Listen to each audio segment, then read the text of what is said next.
Naitwa Dr. Damaki, ni mtaalamu wa tiba asilia. Tunatibu kwa kutumia mimea asilia isiyokuwa na kemikali ya aina yoyote kwa ajili ya kutibu na kumaliza matatizo, tofauti na dawa za upande wa pili ambazo mara nyingi zimekuwa zikituliza maradhi na baadaye maradhi yanajirudia. Sasa watu wengi wamekuwa kijumetu tukizungumza tiba za asili ni tiba za namna gani. Kuna watu wengine hawaelewi, lakini kuna watu ambao wengine wamekuwa wakihusisha tiba za asili na mambo ya uchawi. Uchawi ni uchawi na tiba za asili ni tiba za asili. Tiba za asili ni mimea asilia ambayo haijapita katika kiwanda kwa maana ya kuchanganywa aidha na kemikali ama sumu ya aina yoyote. Hali halisi, tiba asili ndio tiba pekee ya mwanadamu ambayo alianza kuwa nayo tangu alipoanza kuwepo duniani. Kwa maana nyingine, tangu mwanadamu alipojitambua aliweza kuanza kutumia dawa za asili. Ndio maana tumeona hata katika maandiko tunaelezwa, Isaya amezungumzia juu ya mti wa tini ambao unaelezea kwamba watu wachukue ile utando wa tini waweze kwenda kumpaka mwenye jipu na akapona. Haya ni maandiko ambayo katika Biblia, kwa maana ni mitume wameweza kutumia dawa hizi. Bado tumeona katika swala la mimea asilia au juu ya miti ambao tunaona kwamba katika miti tumeona pia kwamba Musa alivyokuwa akienda na wana wa Israeli kuwavusha, ilifika mahala wakakuta maji yakawa machungu hayawezi kunyweka, na wakaanza kumnungunikia Musa. Lakini baada ya kumnungunikia Musa akawa hana namna cha kufanya, lakini yeye alichofanya aliweza kumlilia Mwenyezi Mungu, kumweleza juu ya wana wa Israeli wanavyolalamika juu ya maji kushindwa kunywa. Lakini Mwenyezi Mungu aliweza kumwambia, chukua mti ulioko pale mbele yako na kisha uweze kuweka ndani ya maji, na yale maji yataweza kuwa matamu, wataweza kunywa. Unaona kabisa kwamba Musa tayari ameweza kuchukua mti na kuweka ndani ya maji yakaweza kuwa matamu na watu wakaweza kunywa. Lakini sio hilo tu, tukiangalia pia katika maandiko wakati wa mwanzo wa uumbaji wa Mwenyezi Mungu, tukiangalia pale mwanzo inaeleza Mungu katika uumbaji wake aliweza kuumba miti, akasema miti hii ikawe chakula chenu na matunda ikawe chakula chenu na majani. Kwa hiyo sasa ukiona hapo unaona kwanza kwamba Mungu na akasema chote alichokifanya Mungu aliona kuwa ni vyema. Aliona vyema kwa sababu aliona ndio kitu pekee ambacho kitaweza kumuondoa mwanadamu katika matatizo. Kwa hiyo tunaona sasa kwamba tiba ya asili ni tiba ambayo ilipewa baraka na Mwenyezi Mungu tangu mwanadamu alivyoasi mbele za Mungu. Kwa hiyo tunaona kwamba tiba za asili ndio tiba pekee. Kwa hiyo mtu akikueleza dawa za asili, si tiba za asili, ni uchawi. Uchawi ni imani, ni tabia za mtu, kama ambavyo tunavyozungumza mtu mwongo. Mungu ni mchawi vile vile, kwa sababu anaweza kufanya tukio huku akachonganisha watu wakauana. Huyo ni mchawi pia. Kwa hiyo uchawi upo. Maana kama swala la uchawi, tukizungumza swala la uchawi upo, kwa sababu hata tunaona Petro na leo tunaona Paulo alivyoenda katika kile kijiji cha Simoni, ambacho kijiji cha yule Simoni, kwa Simoni ambaye tunasema mwanafunzi wa Yesu, kuacha yule, kuna Simoni ambaye alikuwa anamiliki katika kijiji cha ambaye alikuwa anatambulika kama mchawi. Kile kijiji alikuwa anaogopeka sana. Lakini tunaona huyu Paulo alipoenda kupeleka uinjilishaji eneo lile, tunaona kabisa kwamba aliweza kutumia zile nguvu zake kupambana na Simoni yule mchawi. Kwa hiyo ukiangalia historia tu unaona kwamba uchawi haujaanza, ulikuwepo, lakini pia na tiba za asili ndizo zilizoanza. Kwa hiyo watu waache kubadilisha maneno ya huku na kwenda kule. Kwa hiyo sasa tunapozungumza sisi kama matabibu wa tiba asilia, tunasema ni watabibu ambao tuliobarikiwa na Mwenyezi Mungu kwa kupewa uwezo na karama kwa ajili ya kuweza kuleta uponyaji kwa binadamu, kwa ajili ya kutibu na kumaliza matatizo yao yanayokutesa, yao yaliyotokana na hizo nguvu za giza. Ukifika kwetu sisi tutaweza kumaliza, kwa sababu Mwenyezi Mungu anapoleta jaribu lazima basi huleta njia ya kuweza kuepukana hilo tatizo. Kwa hiyo kuna watu ambao wana matatizo ya namna hiyo. Lakini pia kuna matatizo yanayotokana na nguvu za majini.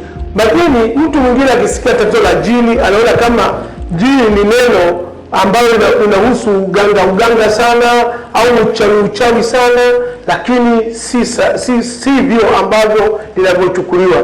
Tukizungumzia jini ni sawa na kwenda kanisani unazungumzia pepo, kwa maana pepo na jini ni kitu kimoja, kwa sababu tunapozungumza katika imani ya kiroho, tuna roho za aina mbili. Kuna roho iliyo safi na roho iliyo chafu. Roho iliyo safi ni ile roho yenye utiifu mbele za Mungu, lakini roho safi ni ile roho yenye uangamizi mbele ya mwanadamu, juu ya mwanadamu. Kwa hiyo sasa, jini kama jini, wako majini pia wazuri na wako majini wabaya. Majini wazuri ni wale wanaotenda mema katika kusaidia binadamu. Majini, ndio maana kuna majini ambayo yanaweza kufanya kazi sisi tukawatumia wakati mwingine kumsaidia binadamu matatizo, aidha alifanya mambo ya nguvu za giza za kishirikina, lakini majini walio wema watiifu tunawatumia kwa ajili ya kuweza kufanya kazi ya uponyaji. Mfano tu na hizi tunaona kwa mfalme Sulemani.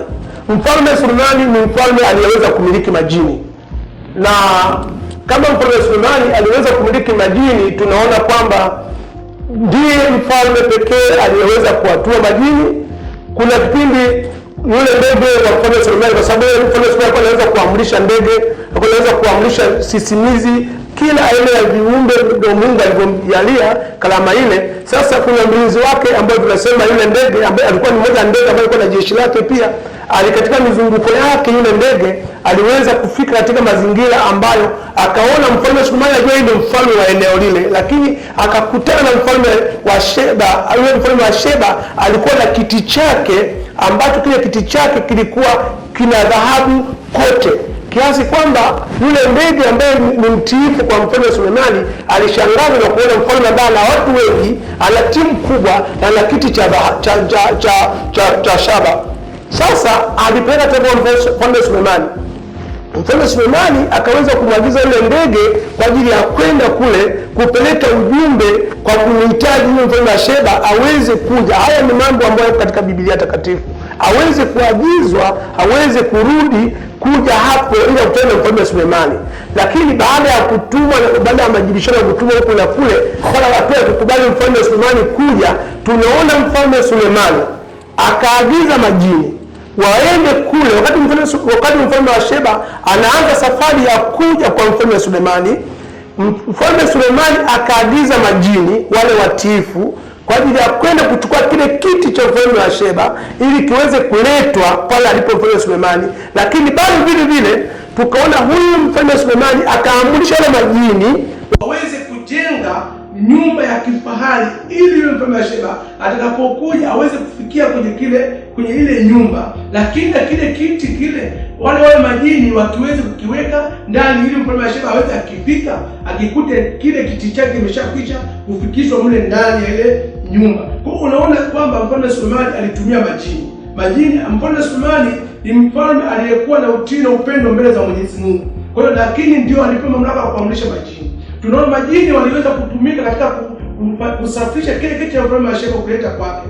Hao majini wameweza kujenga nyumba ya mfalme wa Sheba ambayo aliamrishwa na majini na mfalme wa Sulemani kujenga katika nguzo zake zikielea ndani ya maji ya bahari. Kwa hiyo sasa ukiangalia historia hii unaona kwamba kuna majini watiifu ambao wanaweza kufanya kazi za kuweza kusaidia binadamu kwa ajili ya uponyaji, yanaweza kufanya kazi ya kuagiza kitu kilichoko mbali kiweze kurejeshwa. Kwa hiyo kama ya wewe inawezekana uko na matatizo mengi. Hapa Song'wa Traditional Clinic tuna vitengo vingi. Tuko na shehe wetu hapo mahali ambaye pia ana nguvu hizo za wale majini wako. Tunao ambao wanaweza wakatumika kwa ajili ya kusaidia matatizo. Wewe umekwama mahali zako mali haziendi, au wewe unakuwa na matatizo ambayo hayaeleweki, au wewe una mambo ya mahusiano hayakai vizuri, basi tuna uwezo kuwatumia majini hawa ambao watiifu kwetu kama ambao walikuwa watiifu kwa mfalme Sulemani, basi waweza kukusaidia matatizo. Kwa hiyo kama ni wewe, basi unaweza kuchukua namba hii. Sisi tunapatikana Moshi mkoani Kilimanjaro, lakini kwa watu Dar es Salaam wanaweza kuja maeneo ya Kimara Mwisho nyuma ya mahakama ya mwanzo maarufu kwa Mwano. Wale wa kanda ya Ziwa wataweza kwenda Maswa maeneo ya MNB maarufu kwa Maripozi, au chukua namba hii kwa msaada wa ushauri. Lakini jambo lingine, unaweza ukachukua namba hii ukaomba tukuunganishe kwenye group letu la WhatsApp, kwa maana moja tu kwamba tiba za asili zipo mahala ulipo wewe, lakini wewe haujui ni dawa gani inatibu nini. Kwa maana kwamba unaweza kutoka hizo ukuta majani, miti na mmea na kila kitu, lakini wakati mwingine hauna kalama ya kuweza utambuzi kujua hii inafanya gani, kufanya kitu gani. Lakini unapokuwa umeomba kuunganishwa kwenye group letu la WhatsApp, kwa maana ya kwamba tunaweza kukupa huduma za kwanza kabisa, kukuuliza mahala ulipo, na tunajua dawa gani unaweza kuzipata kwa kusaidia malazi kama huduma ya kwanza. Lakini baada ya hapo tutakushauri tukupe tiba halisi sasa ya kuondokana na malazi hayo moja kwa moja. Yawezekana ni kwa kuibiwa, hapo mtu amekuja kuiba kwenye nyumba yako, au ameiba mali yako nataka irejeshwe, ama yawezekana kwamba una matatizo mengi ya kifamilia, una matatizo mengi yanayohusiana mambo yote vile. Basi ukiweza kuwasiliana na sisi kwa namba hii hizo, kama kuunganishwa na group hili, basi utaweza kujifunza mambo mengi zaidi. Chukua namba hii kwa msaada na ushauri. Namba yangu ya simu ni 0752629252, au unaweza ukaangalia pia kwenye screen hapo, utaona namba yangu. Utaomba kuunganishwa kwenye simu, kwenye group, ama utapiga simu kuomba msaada wa tiba unaohitaji, tutakupatia. Na tuna uwezo mkubwa wa kukupa huduma hapo ulipo. Kama nilikwambia, tuna majini watiifu ambao tunaweza kuamrisha na wakaja kufanya kazi yako na ukapata matokeo hapo ulipo. Asante sana.